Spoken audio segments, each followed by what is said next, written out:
और फटाफट आंसर बता दो। मोनो एटॉमिक गैस दिया है तो सीपी कितना हो जाएगा, और सीपी और सीवी कितनी हो जाएगी, 5/3 होता है तो 3r/2 और ये 5r/2।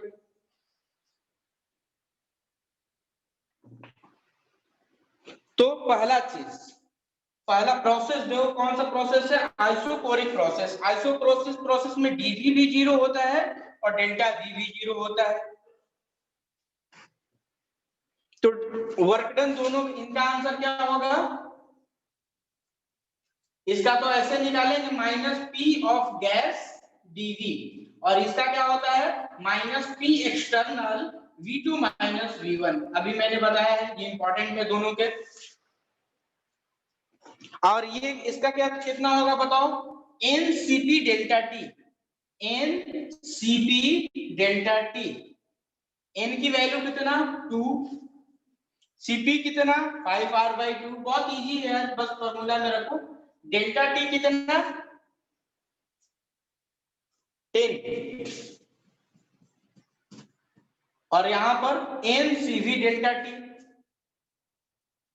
NCV delta T, NCV delta T, delta U, तो इसका 2 3r/2 इंटू 10। क्यू कैसे निकालोगे, कोई बताए मुझे, क्यू कैसे निकालोगे। क्यू जब भी हीट निकालना हो बच्चों तो आप ऐसे निकाला करो, क्यू फ्लोट से निकालते हैं, लिख लो कॉपी में, फर्स्ट लॉ ऑफ थर्मोडायनेमिक्स से। हीट अगर किसी प्रोसेस में निकालनी हो, इन एनी प्रोसेस, क्यू की वैल्यू कैसे कैलकुलेट करोगे, फर्स्ट लॉ ऑफ थर्मोडायनेमिक्स में, जो कि पिछले क्लास में मैंने बताया था, delta E equal to Q plus W. और ये भी मैंने बताया था कि फिजिक्स वाले लिखेंगे क्यू को यहां लिखेंगे, डेल्टा ई को इंटरचेंज कर देंगे, दोनों को फिजिक्स वाले करते हैं। हम तो फिजिक्स वाले हैं नहीं, हम लोग केमिस्ट्री वाले हैं। तो क्यू की वैल्यू यहां से निकालेंगे, डेल्टा ई की या यू की वैल्यू अपन ने निकाल लिया, 2 × 3r/2 × 10। वर्क डन तो 0 ही है, तो क्यू की वैल्यू ये हो जाएगी डेल्टा ई के इक्वल। ठीक है बच्चों, किसी को दिक्कत, आइसोकोरिक प्रोसेस में किसी को दिक्कत, हेलो हेलो, जी सर। किसी को दिक्कत है आइसोकोरिक प्रोसेस में क्या, यही अब देखो जितनी भी प्रोसेस पढ़नी है यही सब कैलकुलेट करना है तुमको। रिवर्सिबल वर्क डन, ये reversible work done, delta H delta U heat. अब जितने भी मैक्सिमम थर्मोडायनेमिक्स में वर्क डन के क्वेश्चन मिलेंगे ना, ये 4-5 पैरामीटर हर प्रोसेस में अपन को निकालना है। समझो कि इतना चीजें निकालना आ गया, और सिमिलर चीज सब में यूज होगा, NCP delta T, NCP delta E. Q जब भी निकालोगे फर्स्ट लॉ ऑफ थर्मोडायनेमिक्स बच्चों निकालोगे, वर्क डन रिवर्सिबल निकालोगे तो हमेशा इंटीग्रेशन वाले कॉन्सेप्ट से निकालोगे। तो ये तो जीरो, डीवी तो 0 है इसलिए ये 0 हो गया, और यहाँ भी इक्वल टू 0 था तो ये 0 हो गया। तो आइसोकोरिक प्रोसेस सबसे सिंपल है और सबसे इजी है, तो आप इसको वहां से कर लिए। किसी को तो दिक्कत नहीं हुआ होगा इस क्वेश्चन में, हेलो। नो सर, नहीं हो। आगे बढ़े, नोट कर रहे हो क्या तुम लोग या कर लिए,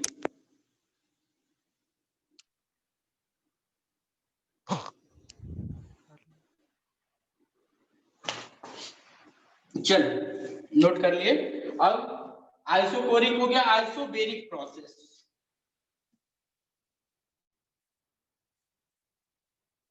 आइसोबेरिक प्रोसेस, आइसोबेरिक प्रोसेस क्या है, आइसोबेरिक प्रोसेस, आइसोबेरिक में क्या होगा बच्चे, डेल्टा पी 0 या डीपी 0 होता है इसमें, यानी इसमें प्रेशर क्या होता है, कांस्टेंट होता है, प्रेशर कांस्टेंट होता है आपका। तो ये ध्यान रखना है आपको, प्रेशर कांस्टेंट होता है। बाकी इसमें भी वर्क डन का सिंपल सा फॉर्मूला रहेगा इसमें वर्क डन का, तो इसमें भी वर्क डन रिवर्सिबल बोलो या वर्क डन इरिवर्सिबल बोलो, दोनों इक्वल होगा। क्यों इक्वल होगा, क्योंकि प्रेशर इसमें कांस्टेंट है, और कितना होगा -P external V2 minus V1। और ग्राफ की बात है तो ग्राफ क्या होगा इसमें, P और V का ग्राफ अगर खींचना हो तो कांस्टेंट प्रेशर ऐसा होगा। हाँ, अगर ऐसे बढ़ेगा तो एक्सपांशन बोला जाएगा इस चीज को, एक्सपेंशन वॉल्यूम बढ़ रहा है, और ऐसे होगा तो कंप्रेशन बोला जाएगा इस प्रोसेस को, कंप्रेशन, कंप्रेशन, और ये हो गया एक्सपेंशन। ठीक है, क्योंकि वॉल्यूम बढ़ रहा है, इधर घट रहा है, तो इधर क्या होगा बच्चे, हीटिंग होगा। एक्सपेंशन में हमेशा क्या होता है, गैस हीट करती है। क्यों हीट करती है, क्योंकि गैसेज वर्क करती है। और इधर क्या होता है बच्चे, कंप्रेस, सी से कंप्रेशन, सी से कूलिंग, इधर कूलिंग होता है। ये क्वेश्चन पूछा जाता है। और वर्क डन दोनों प्रोसेस में सेम होगा। क्यों सेम होगा, क्योंकि प्रेशर कांस्टेंट है। तो यहाँ पे इसका तो फॉर्मूला क्या था, माइनस पी गैस डीवी, और इसका क्या था, minus P external V2 minus V1।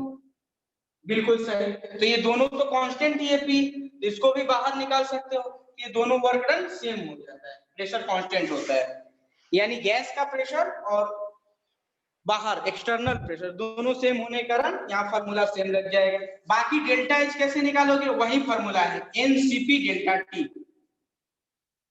Delta U कैसे निकालोगे, एनसीवी डेल्टा टी। क्यू कैसे निकालोगे, फर्स्ट लॉ ऑफ थर्मोडायनेमिक्स से, फर्स्ट लॉ ऑफ थर्मोडायनेमिक्स से क्यू निकालोगे, यानी delta E is equal to Q plus W से, जो डेल्टा ई ये है। सर निकालोगे क्यू, सर यहाँ से निकालोगे, वर्क डन मालूम है, डेल्टा ई मालूम है, तो क्यू निकालोगे। तो चारों पैरामीटर इस प्रोसेस में आप सिंपली ऐसे निकाल सकते हो आइसोबेरिक प्रोसेस में। इसमें भी कोई टिपिकल नहीं आता है।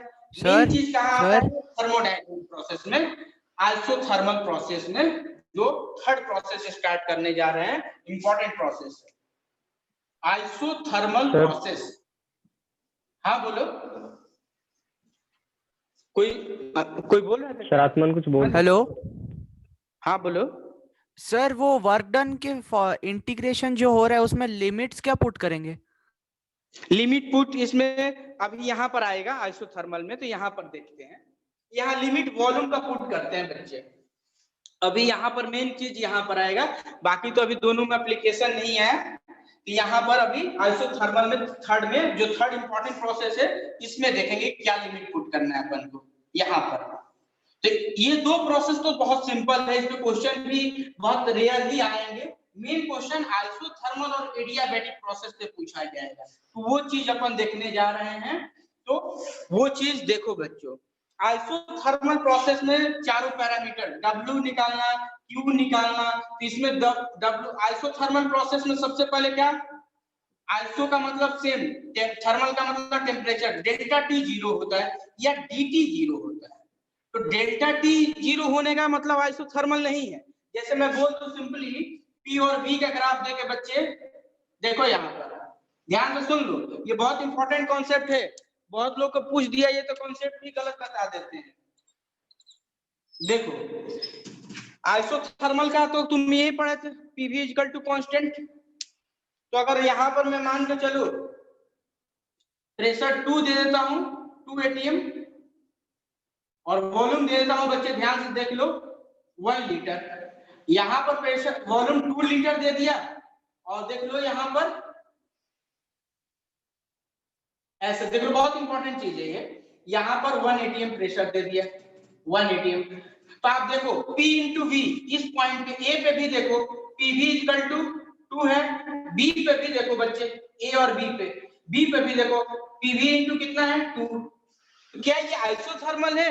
यहाँ भी टेम्परेचर अगर TA होगा तो TA और TB तो दोनों सेम है, तो डेल्टा T तो 0 होगा, TB माइनस TA।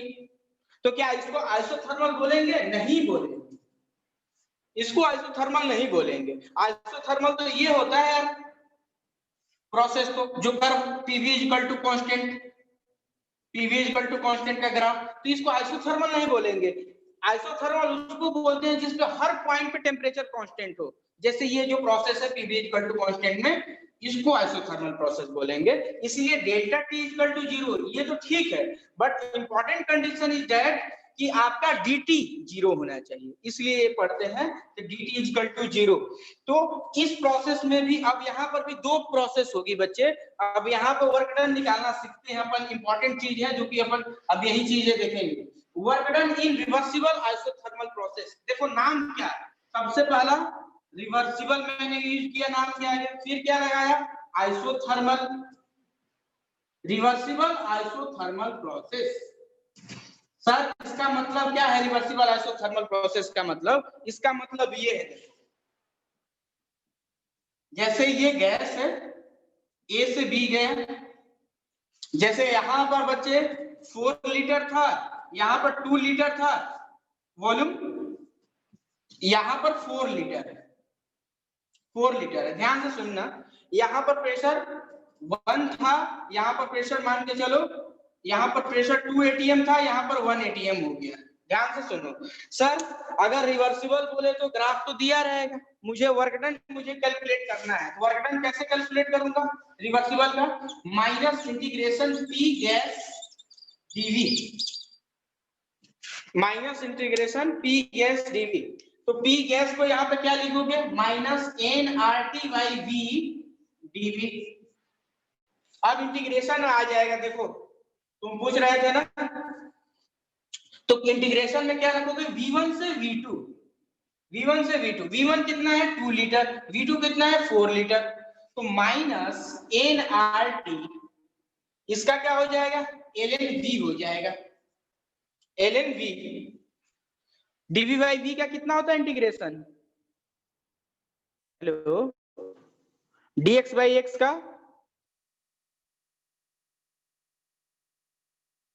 कुछ भूल पाओगे तुम लोग,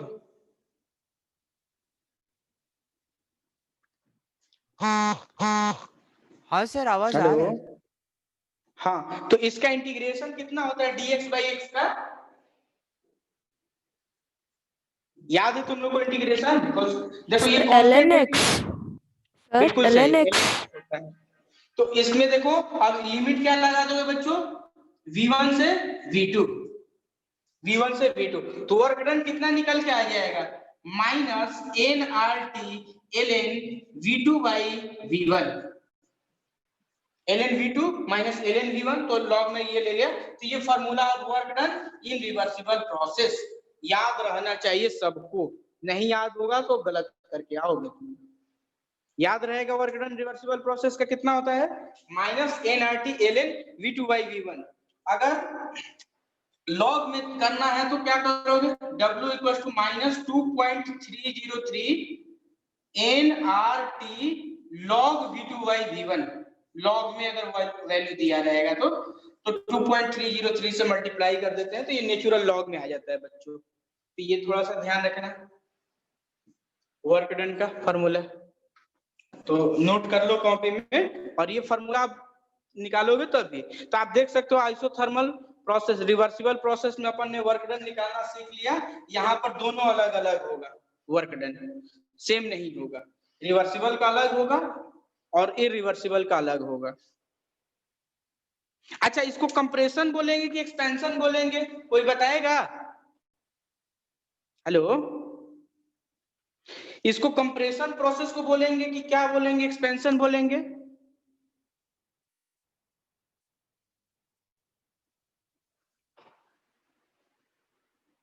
सब चुप है, एक्सपेंशन, बिल्कुल सही एक्सपेंशन, क्योंकि वॉल्यूम देखो क्या है, इधर से इधर आ रहा है तो वॉल्यूम क्या हो रहा है, बढ़ रहा है, तो इसका पूरा नाम क्या होगा, रिवर्सिबल आइसोथर्मल एक्सपेंशन, क्योंकि ये प्रोसेस में क्या हो रहा है, वॉल्यूम बढ़ रहा है, तो वर्क डन इतना हो जाएगा आपका, ठीक है बच्चों।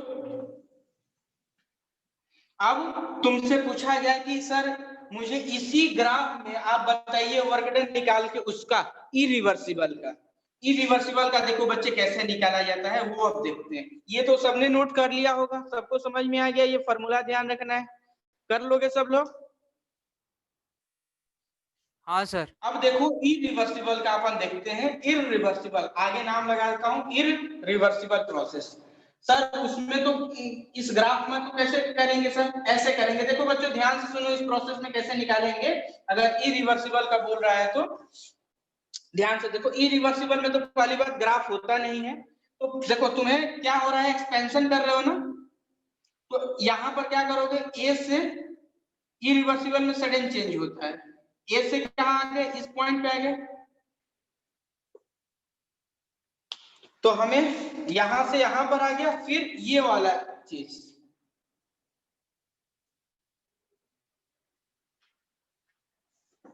और फाइनली मैं यहां पर पहुंच गया, जैसे ये 2 एटीएम था, तो ये कितना हो गया 1 एटीएम, और ये 2 लीटर था, ये 4 लीटर था, तो यहाँ पर अभी भी फॉर्मूला वही यूज होगा, minus P external V2 minus V1, V2 minus V1। तुमसे पूछा है सर पी एक्सटर्नल की वैल्यू कहां से लिखेंगे, ध्यान से सुन लो, इरिवर्सिबल वर्क डन, इरिवर्सिबल में पी एक्सटर्नल अगर नहीं दिया हो तो फाइनली वैल्यू P2 को ले लेते हैं, फाइनल जो P2 होता है उसी को P2, देखो 1 से यहाँ पर फाइनल प्रेशर क्या है 1 एटीएम, तो यही इसका पी एक्सटर्नल हो जाएगा बच्चों, तो इसमें एरिया क्या आ जाएगा, इस कर्व का एरिया ये 1 × 4 - 2, तो सिंपल सा है ये। अच्छा, अब मैं तुमसे सबसे पूछूं एक काम, मुझे कौन बताएगा वर्क डन रिवर्सिबल और वर्क डन इरिवर्सिबल में किसका ज्यादा है एक्सपेंशन में, मैग्नीट्यूड की बात कर रहा हूं, मैग्नीट्यूड की बात कर रहा हूं, बहुत इंपॉर्टेंट क्वेश्चन है यार, नीट वाले बच्चे खास करके ध्यान दे, किसका है ये बताओ, मैग्नीट्यूड इसका ज्यादा है कि इसका ज्यादा है, अनिमेश आत्मन किसका एरिया ज्यादा है, रिवर्सिबल का वर्क डन ज्यादा होगा कि इरिवर्सिबल में, एक्सपेंशन के केस में, एक्सपेंशन रिवर्सिबल का, बिल्कुल सही, क्योंकि रिवर्सिबल में तो ये पूरा, ये भी तो एरिया ले रहे थे ना, तब इंटीग्रेशन कर रहे थे ना, तो रिवर्सिबल का बच्चे ज्यादा होता है इरिवर्सिबल में ड्यूरिंग एक्सपेंशन, तो ये भी क्वेश्चन पूछा जाता है कि एक्सपेंशन के केस में क्या होगा, रिवर्सिबल का वर्क डन ज्यादा होता है as compare to irreversible, isothermal process में। तो क्वेश्चन कैसे बनेगा, एक क्वेश्चन भी देख लेते हैं, क्वेश्चन एक प्रैक्टिस कर लेते हैं, क्वेश्चन को तुम लोग कॉपी में फटाफट, find delta H delta U Q and work done reversible and irreversible in isothermal expansion from 2 liter to 4 liter to 4 liter to 4 liter to 4 liter and from 1 atm from 2 atm comma 2 liter ऐसे to 1 atm 4 litre ऐसे दिया रहेगा question, बिल्कुल सही question मैंने लिखा है, ऐसे क्वेश्चन दिया जाएगा। देखो प्रेशर क्या हो रहा है, घट रहा है, वॉल्यूम क्या हो रहा है, बढ़ रहा है, तभी तो प्रोसेस है P inversely proportional to V, PV equal to constant, isothermal process. अब आपको बताना है सारी वैल्यू, तुम लोग को मैं थर्मोडायनेमिक्स का मास्टर बना दूंगा, इतना बना दूंगा कि तुम क्वेश्चन कर पाओगे। Also compare second part, also compare करो कि किसका चीज ज्यादा होगा, work done reversible greater than work done irreversible. Third point, work done reversible greater than irreversible, ये भी बताना है क्या इसमें सही है। पहला तो ये निकालो, दूसरा ये बताओ कि कौन सा ज्यादा होगा। फटाफट फटाफट सब लोग लगे रहो, एक्सपेंशन है तो रिवर्सिबल का ज्यादा ही होगा। बिल्कुल सही बात है, ये तो डेल्टा H की वैल्यू फटाफट बता दो मुझे, बिना कैलकुलेशन के बता दो, कोई बता पाएगा, कोई है जो बता पाए मुझे बिना कैलकुलेशन के? मैं बता पाऊंगा बिना कैलकुलेशन के। NCP डेल्टा T क्या यार तुम लोग नहीं बता पा रहे हो, ऐसे बच्चे हो। सरिता तुम बताओगी बिना कैलकुलेशन के? मैं बता दूंगा। सर 0। बिल्कुल सही बात है, 0 होगा यार। यार क्या होता है delta X n C P D T, delta U क्या होता है बच्चे? N C V D T. तो इसमें तो डेल्टा टी ही 0 है, आइसोथर्मल प्रोसेस है, आइसोथर्मल बोला है, डेल्टा टी ही तो 0 है। तो ये भी 0, डेल्टा एक्स 0, डेल्टा यू 0, ये तो हमेशा 0 हो गए। तो इसमें तो निकालने का क्या रह गई? वर्क डन ही तो निकालना है दोनों प्रोसेस में। वर्क डन रिवर्सिबल निकाल लो फॉर्मूले से रख के। रिवर्सिबल का फॉर्मूला क्या था? -2.303 nRT। अगर नहीं दिया तो 1 मोल ले लो, 1 मोल गैस इसमें देना चाहिए तो मुझे 1 मोल। R की वैल्यू जूल में रखना 8.314 जूल। सर वो nRT 2 ATM कॉमा क्या लिखा है? 2 लीटर, 2 ATM 2 लीटर, और ये है 1 ATM 4 लीटर। nRT N1 1 मोल गैस है मान के चलो, 1 mole of A gas, gas का मोल 1 मोल दिया है, अगर नहीं दिया है तो मोल 1 मैं बोल देता हूं। तो -2.303 nRT, T कितना है? 27 डिग्री सेंटीग्रेड पे हो रहा है तो 300 into log V2 by V1, log V2 by V1, V2 कितना है? 4/2। ये वर्क डन आ गया। अब आपको फाइनल इरिवर्सिबल का निकालना है। कैसे निकालोगे बच्चे? -P external V2 - V1, V2 - V1। तो P एक्सटर्नल नहीं दिया है तो मैंने बोल दिया क्या लोगे? फाइनल प्रेशर ले लोगे। 2 ATM से 1 ATM ही तो जा रहा था, -1 V2 - V1, 4 - 2। बट ये ATM लीटर है तो 101 से मल्टीप्लाई करना होगा जूल के लिए। ये वर्क डन निकल लिया है तुम्हारा। ठीक है? अरे ठीक है। 101 से क्यों किया मैंने मल्टीप्लाई? ATM में आएगा और इसका यूनिट क्या आएगा? लीटर में। तो ATM इंटू लीटर को चेंज करने के लिए 101 जूल से मल्टीप्लाई करेंगे। ठीक है? हेलो हाँ सर। ठीक है, समझ गए तुम लोग? Yes sir. अरे समझे कि नहीं समझे? हाँ सर, हाँ सर। ठीक है, तो किसी को दिक्कत होगा आइसोथर्मल प्रोसेस में वर्क डन कैलकुलेट करने में? नहीं सर। अच्छा एक बात और ध्यान से सुन लो यार, वर्क डन का जो फॉर्मूला है ना -2.303 nRT log V2 by V1, इसको एक काम करना, ऐसे भी लिख सकते हो बच्चे। कैसे? -2.303 nRT P1 by P2, pressure भी रख सकते हो P1 by P2। क्यों? क्योंकि P1 V1 equal to P2 V2 होता है आइसोथर्मल में, तो P1 by P2 equal to V1 by V2। तो ये फार्मूला यूज करो या ये फार्मूला, दोनों सेम है। ठीक है ना? तो आइसोथर्मल प्रोसेस यहां से तुम लोग कर लो, किसी को दिक्कत नहीं होगा? No sir. किसी को दिक्कत होगा तो बताओ। आई होप किसी को दिक्कत नहीं। तुम लोग बहुत कम बोलते हो यार, एक 12th वाले वो बोलते ही रहते हैं, तुम लोग चुप ही रहते हो।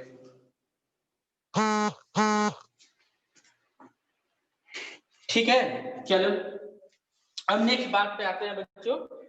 आइसोथर्मल कंप्रेशन की बात पे करते हैं। Isothermal compression, isothermal compression. देखो जैसे ये है बच्चे, अब ये कंप्रेशन हो रहा है, क्यों? ये वॉल्यूम मान के चलो 2 लीटर था, ये 4 लीटर था, तो इसको कंप्रेशन बोलेंगे बच्चे। ध्यान से सुन लो तुम लोग। कंप्रेशन क्यों? क्योंकि जैसे मान के चलो ये 2 ATM पे था और ये 1 ATM पे था। देखो प्रेशर बढ़ रहा है, वॉल्यूम घट रहा है बच्चे, A B। तो आप जा रहे हो तो इसको बोले कंप्रेशन। तो इसका पूरा नाम, अगर A से B तुम जा रहे हो तो इसका पूरा नाम क्या होगा? Reversible isothermal compression. और यहाँ पे भी वर्क डन वही फॉर्मूले से निकालोगे। किस फॉर्मूले से निकालोगे? माइनस अगर n R T L N V2 by V1, और उसका फॉर्मूला क्या होगा? रिवर्सिबल का तो ये हो जाएगा, और इरिवर्सिबल का क्या होगा? Minus P external V2 minus V1। But यहाँ पी एक्सटर्नल कितना लोगे आत्मन, 1 या 2?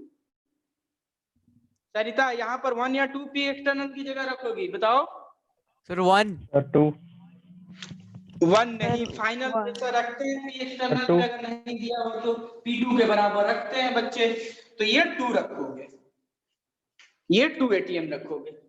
अच्छा, यहाँ पर किसका मैग्नीट्यूड ज्यादा है, रिवर्सिबल का या इरिवर्सिबल का? बताना, थोड़ा सा मजेदार क्वेश्चन है। Sir reversible. इसमें भी रिवर्सिबल? इरिवर्सिबल। इरिवर्सिबल। देखो मैं कैसे बताता हूँ, ध्यान से सुनो, बहुत मजेदार क्वेश्चन है, मैं बिना कैलकुलेशन किए बताऊंगा कैसे। तुम निकाल भी सकते हो वैल्यू यहाँ से रख के। कैसे वैल्यू रखोगे? यहाँ पे रखोगे तो -2 ATM जो फाइनल प्रेशर है। वॉल्यूम कितना हुआ? V2 minus V1। ए से बी जा रहे हो, देखो यहाँ से यहाँ जा रहे हो, तो V2 तो ये हो गया, V1 तो ये था, तो 2 माइनस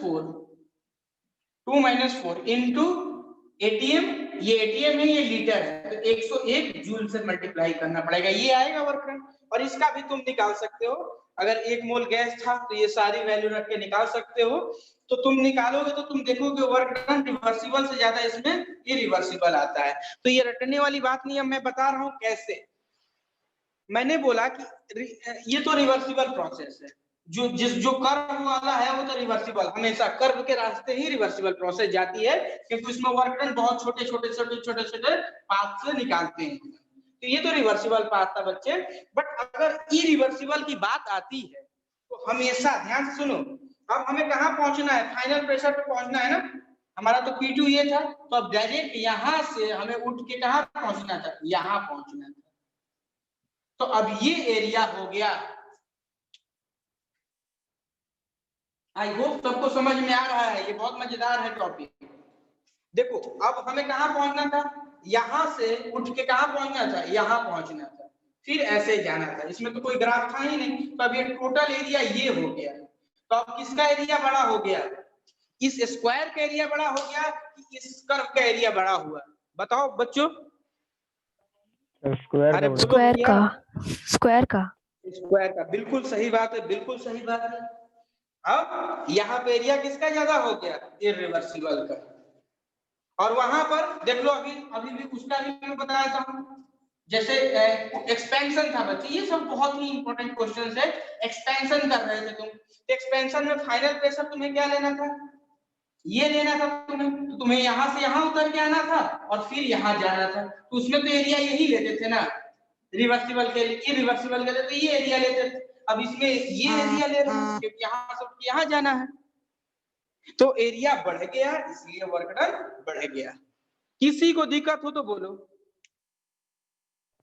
कोई है जिसको नहीं समझ में आया हो? हाँ, आइसोथर्मल में डेल्टा एच और डेल्टा यू कभी भी 0 ही होंगे। हेलो पटनायक जी जी हाँ सर। सर। सरिता, दिक्कत है इसमें? No sir. सही? नहीं सर। चल 10 मिनट रह सर गया है बस, डेल्टा और एच और ज्वाइन कर डेल्टा लो यू 10 क्या मिनट नहीं में। होंगे? दिक्कत है क्या इसमें? सर डेल्टा और डेल्टा यू 0 होंगे, 0 हमेशा डेल्टा एच 0 होगा। क्यों? क्योंकि डेल्टा एच का तो फॉर्मूला मैंने क्या होता था, NCP डेल्टा T, आइसोथर्मल है तो डेल्टा T तो 0 होगा, तो ये 0 होगा। और Q तुम्हें हीट निकालना हो तो हीट कैसे निकालोगे? फर्स्ट लॉ ऑफ थर्मोडायनेमिक्स में। अच्छा एक क्वेश्चन बताना फटाफट, मैं लिखता हूं अभी। एक क्वेश्चन बताना तुम लोग मुझे, which is true, which is true,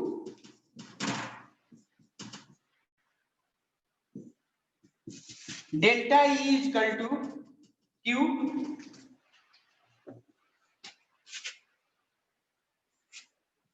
in isobaric process. दूसरा delta E is equal to Q in isochoric process.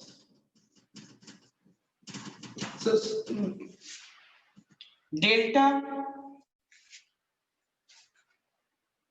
Q is equal to minus W in isochoric process. D. Q is equal to minus W in isothermal process. कौन कौन से statement सही है? फटाफट बताओ, मुझे जवाब चाहिए। Sir A and D। A and D। हाँ सर। अच्छा देखो, Isobaric इसमें में मजा आता वॉल्यूम, होगा तुम लोगों को, क्योंकि सर टेम्परेचर तो कांस्टेंट रहेगा D में, तो D तो A और D। नहीं सर, सॉरी मैं ऑप्शन।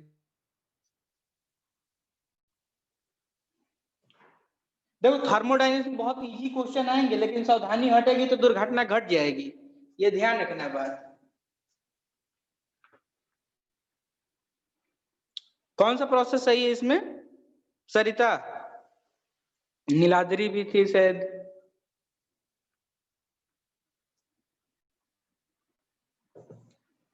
बताओ बच्चों कौन सा सही है? अगले क्लास में और मजेदार टॉपिक पढ़ेंगे, एडियाबैटिक और रिवर्स आइसोथर्मल में कंपैरिजन। कौन सा सही है बताओ यार? अरे कोई तो बता दो, गलत या सही बताओ।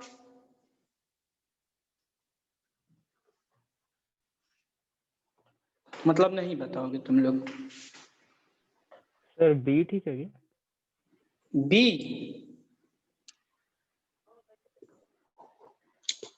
चलो हम बताते हैं, हम देखो कैसे बताते हैं तुम्हें। हम बताते हैं कि delta E equal to Q plus W होता है sir, first law of thermodynamics से।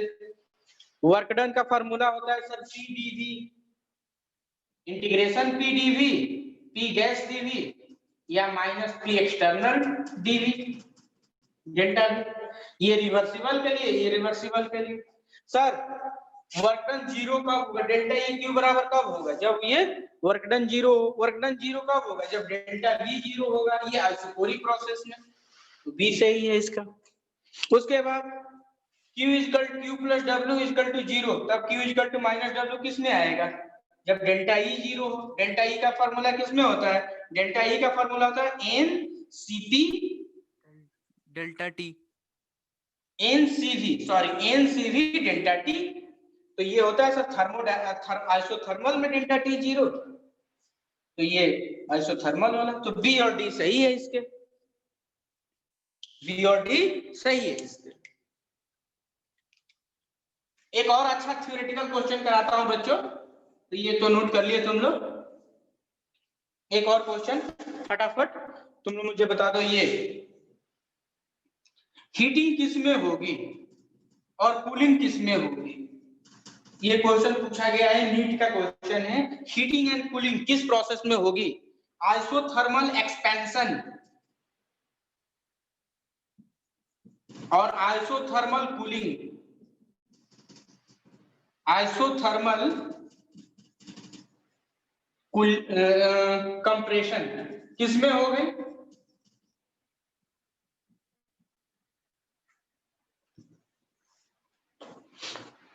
अच्छा मजेदार एक बात बताता हूं तुम लोग को, किसमें होगा बताओ यार तुम लोग तब तक।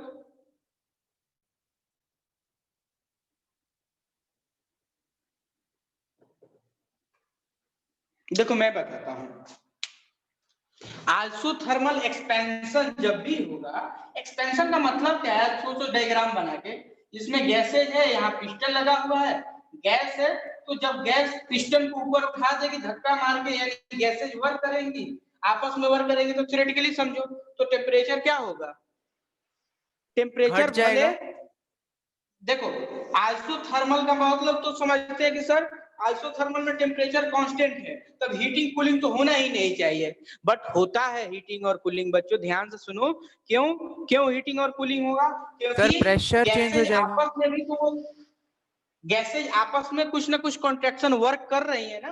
वर्क डन तो जीरो नहीं है ना आइसोथर्मल में, आइसोथर्मल में वर्क तो जीरो नहीं है, तो गैसेज तो वर्क कर रही है, और वर्क कर रही है, अगर गैसेज काम कर रही है, गैस काम कर रही है, तो एक्सपेंशन में हीटिंग होगा और कंप्रेशन में क्या होगा, कूलिंग होगा, क्योंकि कंप्रेशन ऊपर से तुम करोगे, तुम पिस्टन को दबाओगे, कंप्रेस करोगे, तो कंप्रेशन में क्या होगा, कूलिंग, और हीटिंग कब होगा, एक्सपेंशन में। तो ये भी एक थ्योरेटिकल क्वेश्चन बनता है, तो तुम लोग ध्यान रखना। सर कूलिंग किसका होगा? कूलिंग किसका होगा, गैस का कूलिंग होगा बच्चे। कूलिंग का मतलब क्या है कि गैसेस का अगर पार्टिकल आपस में जैसे दूर दूर से, सिंपली समझो, ऐसे थ्योरेटिकली समझो कि गैस के पार्टिकल तुमने क्या किया, प्रेस किया, तो प्रेस करोगे तो वॉल्यूम क्या हो गया, अब जैसे वॉल्यूम का लेवल मान के चलो ये था, तो वॉल्यूम कंप्रेस करने से मान के चलो पिस्टन यहाँ पे लगा था, तुमने कंप्रेस करके पिस्टन को इतना पिस्टन प्रेस किया कि यहाँ पर आ गया, यानी पार्टिकल वाले इतने थे तो पार्टिकल इतने हो गए, तो आपस में इनका क्या हो गया, पहले मान के चलो इनकी काइनेटिक एनर्जी बहुत ज्यादा थी तो दूर दूर थे, अभी पास आ गए, यानी पार्टिकल का टेम्परेचर उनका कम हो गया होगा।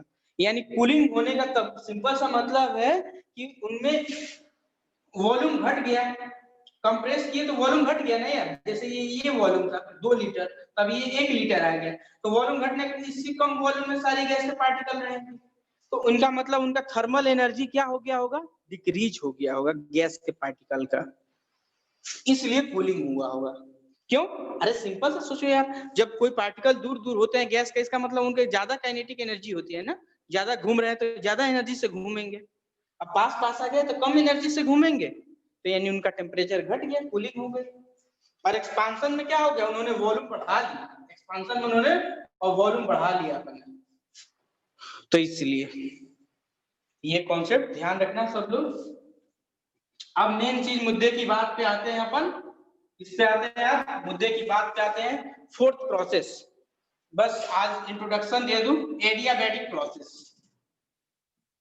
एडियाबैटिक प्रोसेस, एडियाबैटिक प्रोसेस में क्या होता है, Q जीरो होता है, हीट ट्रांसफर जीरो होता है, हीट ट्रांसफर जीरो होता है, हीट ट्रांसफर जीरो होता है। तो क्या इसका मतलब ये है कि अगर हीट ट्रांसफर जीरो है तो ये कैसे एडियाबैटिक कैसे बनाते हैं, बच्चों ध्यान से सुनिए, क्वेश्चन थ्योरेटिकल पूछा जाता है कि एडियाबैटिक सिस्टम कैसे बनाते हैं। दो तरीके हैं हीट ट्रांसफर को जीरो करने के लिए, दो ट्रांसफर। पहला चीज क्या है कि जो इसमें गैस भरी है, मान के चलो इसकी दीवार को क्या कर दो तुम, इंसुलेटर बना दो, कंडक्टर बनाओ ही नहीं इंसुलेटर, तो अब यहाँ से बाहर गैसेस का हीट बाहर जाएगा ही नहीं, इंसुलेट है। तो ये होता है पहला तरीका, क्या, इंसुलेटर बनाने का तरीका।